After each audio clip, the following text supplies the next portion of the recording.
Hola, ¿qué tal? Bienvenidos a nuestro nuevo episodio de nuestro podcast El peso de la ley.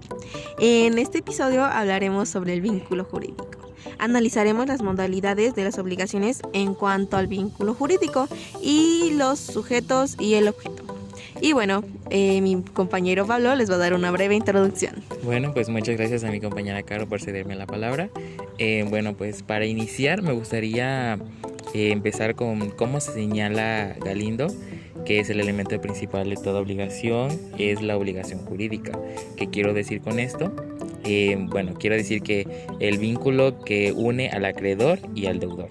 Bueno, para complementar, este vínculo impone al deudor el deber de cumplir una prestación y al mismo tiempo otorga al acreedor el derecho de exigir su cumplimiento. Bueno, pues esto no solo se trata de un acuerdo moral, sino de una relación reconocida y protegida por el derecho. Si el deudor incumple, pues obviamente el acreedor puede acudir ante las autoridades para hacer valer de manera coercitiva. Bueno, y como ya mencionamos, el vínculo jurídico es la potestad legal que tiene el acreedor para exigir un cumplimiento de la obligación. En cuanto a los sujetos de la obligación, pues la obligación también se clasifican según los sujetos que intervienen. Es importante mencionar que el sujeto activo es el acreedor y el sujeto pasivo es el deudor. Bueno, y cuando antes mencionamos, cuando existe solo un acreedor y solo un deudor, estamos frente a una obligación simple, que si no han visto nuestro episodio anterior de nuestro podcast, vayan a verlo, que ahí explicamos bien este tema. Bueno, pues en cuanto a la pluralidad de sujetos, la obligación se vuelve compleja y se puede clasificar en mancomunado, FAPS está mal o corrígeles. Bueno, pero por otra parte, cuando existe la pluralidad de sujetos, la obligación se vuelve compleja y puede clasificarse en mancomunada, solidaria o subsidiaria. Y bueno, como tema abordado son las obligaciones mancomunadas, que ya habíamos como dicho una breve introducción en nuestro episodio anterior, pero en este lo definimos bien. Entonces, las obligaciones mancomunadas, la prestación se divide entre los dos sujetos. Bueno, pues, ¿qué queremos decir con esto? Bueno, esto significa que cada deudor responde únicamente por su parte proporcional. Cada acreedor solo puede exigir la parte que le corresponde. La característica de esta obligación es que es la divisibilidad de la prestación y la independencia entre los sujetos. Bueno, si uno de los deudores no cumple, los demás no están obligados a cubrir su parte. Un ejemplo sería en un préstamo, todos están obligados a pagar. Por decir, si uno de los deudores no cumple, todo el grupo está obligado a hacerse cargo y pagar esa cantidad la cual la persona no puede pagar en su momento.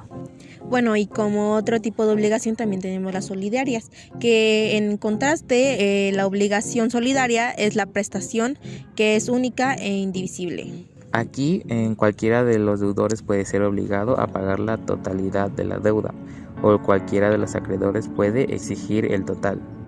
Si uno de los deudores paga, la obligación se extingue para todos. En este caso, si el deudor paga su préstamo, pues la obligación se extingue para todos y pues ya. Y aunque posteriormente puede reclamar a los demás la parte que les corresponde. Bueno, la solidaridad brinda mayor seguridad al acreedor. Pues con esta misma, ya que se puede exigir el cumplimiento íntegro a cualquiera de los obligados. Como otro tipo de obligación tenemos las subsidiarias, que en esta, por su parte, las obligaciones subsidiarias dependen de una obligación principal. Bueno, pues el deudor subsidiario solo responde si el deudor principal no cumple. Que en un ejemplo muy fácil sería un aval. Cuando, por decir, una persona solicita un préstamo a un banco, este banco solicita un aval. El aval, ¿qué es lo que hace? Bueno, pues el aval fácilmente queda como si el aval, en caso de que el deudor principal no pueda pagar, entonces el banco solicita el pago al aval, que este mismo tiene que cubrir el pago en su totalidad. Este tipo de obligación es un mecanismo de garantía adicional para el acreedor, como ocurre en un contrato de fianza. Bueno, pues en este caso la responsabilidad del obligado subsidiario se activa únicamente ante el incumplimiento del deudor principal. Bueno, y en cuanto al objeto de las obligaciones, ahora mencionamos que al objeto de la obligación, que consiste en la conducta que el deudor debe realizar. En este caso es dar, hacer o no hacer. Bueno, pues cuando en un solo acto jurídico se establecen varias conductas, estamos ante una obligación compleja por su objeto. Bueno, y como este tema todavía no acaba, seguimos con las obligaciones conjuntivas, que en este caso el deudor debe cumplir todas las partes de la prestación pactada. Bueno, pues estas pueden ser homogéneas cuando las prestaciones son de la misma naturaleza o heterogéneas cuando implican conductas distintas. Y seguimos con las obligaciones y en este caso son las alternativas. En las obligaciones alternativas, el deudor puede exigir entre varias prestaciones para cumplir la obligación. Sin embargo, pues no puede cumplir parcialmente una y parcialmente otra sin el consentimiento del acreedor. Y bueno, finalmente tenemos las obligaciones facultativas, que existe una prestación principal, pero el deudor puede sustituirla por otra si así se acuerda. Como por ejemplo, puedes, dar un bien a cambio de una prestación monetaria. Bueno, pues la diferencia con la alternativa es que pues la facultativa, el objeto originalmente pues es nada más uno, pero pues este se puede cambiar en el momento del cumplimiento siempre y cuando haya un consentimiento previo entre las dos partes. Bueno, y como segundo tema hablaremos sobre el cumplimiento de las obligaciones, porque como sabemos, cada acción tiene su reacción y en este momento es el cumplimiento. Y analizaremos los efectos de las obligaciones, comenzando por el cumplimiento. Bueno, el cumplimiento es el acto en el cual el deudor satisface la prestación a la que se comprometió en los términos establecidos por el contrato de la ley. Bueno, un ejemplo sería cuando, por decir, una empresa ofrece sus servicios a una persona. Esta empresa está obligada a satisfacer todo lo que haya ofrecido. ¿En serio? Entonces, que si no lo cumple, ¿se va a la cárcel? No necesariamente se va a la cárcel, pero pues por decir, si hay incumplimiento por parte de la empresa, entonces la persona puede solicitar la rescisión del contrato, o si hay como alguna cláusula que se pueda implementar en caso de incumplimiento, pues entonces esta se puede llevar a cabo en su totalidad. O sea que esto puede consistir en entregar un bien, prestar un servicio o abstenerse de realizar una conducta. Como por ejemplo, tú dices que tenemos que realizar la conducta de pagar, ¿no? Sin cumplimiento, la obligación pierde su finalidad. Bueno, pues para que debe realizarse en lugar, tiempo y formas pactados, porque recordemos que si en un contrato ya están establecidos estos puntos y por decir si en la construcción de una casa ya está estipulado en un contrato qué día y qué fecha será entregada, pues si esta no se entrega en tiempo y forma, la persona puede solicitar la rescisión del contrato, porque esta consiste en bueno, pues como les comentaba, si en esta parte, por decir, la construcción no se entrega en tiempo y forma, pues obviamente este contrato se puede ir para rescisión, ya que este contrato está siendo concluido, pero de forma pues no inmediata, y esto quiere decir que sería acto para mora. Bueno, y como ya lo mencionamos, pues las obligaciones tienen ciertas especificaciones y en este caso una obligación no se puede cumplir en cualquier lugar. Si las partes no tienen establecido lugar específico, el cumplimiento deberá hacerse en el domicilio del deudor.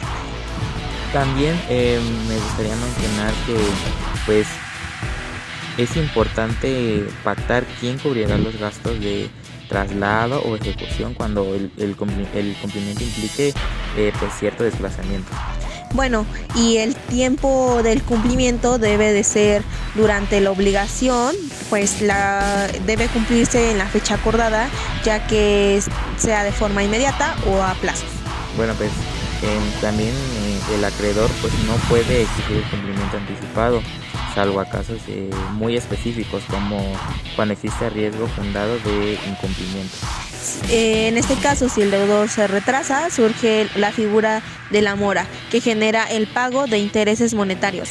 Esto significa que la mora es como los intereses, literal, el dinero que se te va sumando de acuerdo a lo que no vas pagando. Bueno, pues también otro punto que es muy importante en estas obligaciones es la forma en la que se debe de cumplir. Pues también debemos de considerar si la obligación es unilateral o bilateral. Bueno, en este caso las obligaciones bilaterales pueden pactarse cumplimiento simultáneo o que una parte cumpla primero. Además de que si hay pluralidad de sujetos, el cumplimiento dependerá de si la obligación es solidaria, mancomunada o subsidiaria. Bueno, y en el caso de que no exista este cumplimiento, está el incumplimiento y sus consecuencias, que cuando la prestación no se realiza en los términos pactados, hablamos de un incumplimiento.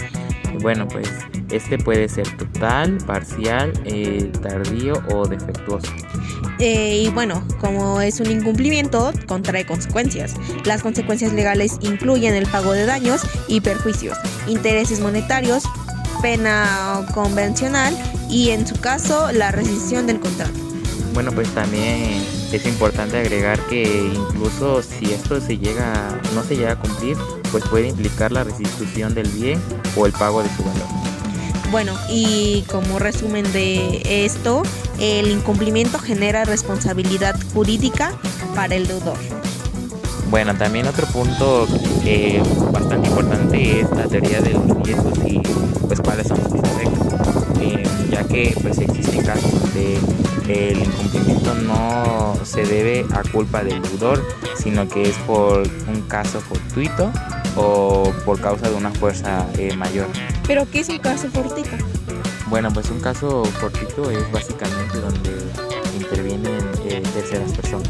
Bueno, en este caso, en el caso fortuito, tú no provocas ese caso, o sea, si existe un daño por ese caso, el acreedor el deudor no interviene con ese caso, por ejemplo, una manifestación. Obviamente, si tú manifiestas, estás voluntariamente interactuando con ese caso fortuito, pero en su caso, si tú no intervienes, pues es un caso que simplemente no estaba estipulado.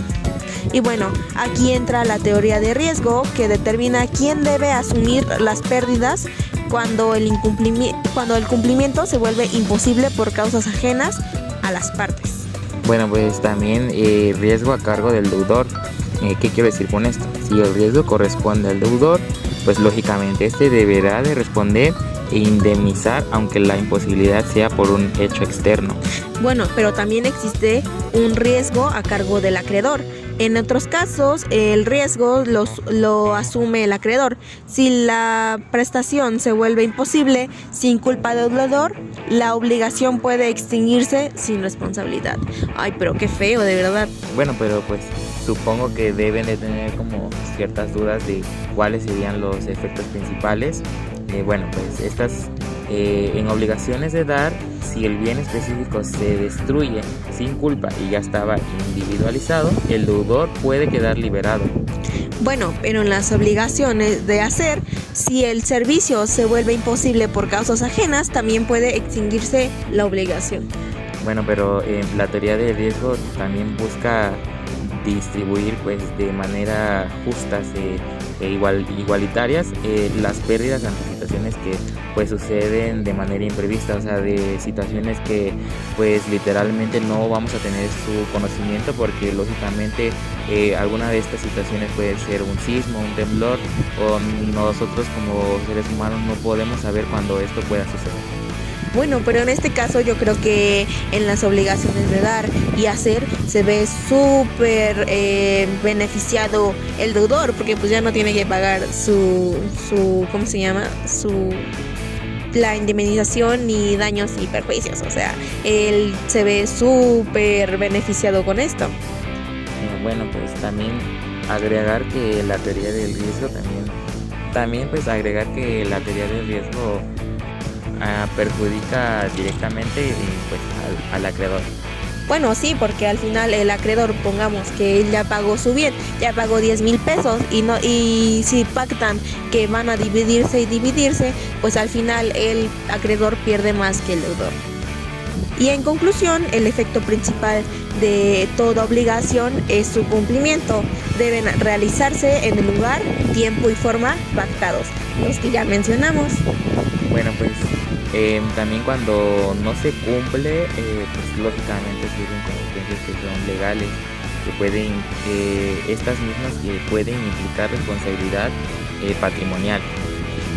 Y en casos de imposibilidad por eventos imprevistos, la teoría de riesgo determina quién debe asumir las pérdidas. Bueno, pues también ya por último, es muy importante comprender estos efectos de manera esencial, pues para así poder proteger derechos y prevenir conflictos en relaciones jurídicas. Les agradecemos por quedarse hasta el final de nuestro episodio y escuchar toda nuestra práctica jurídica. Y bueno, hasta la próxima.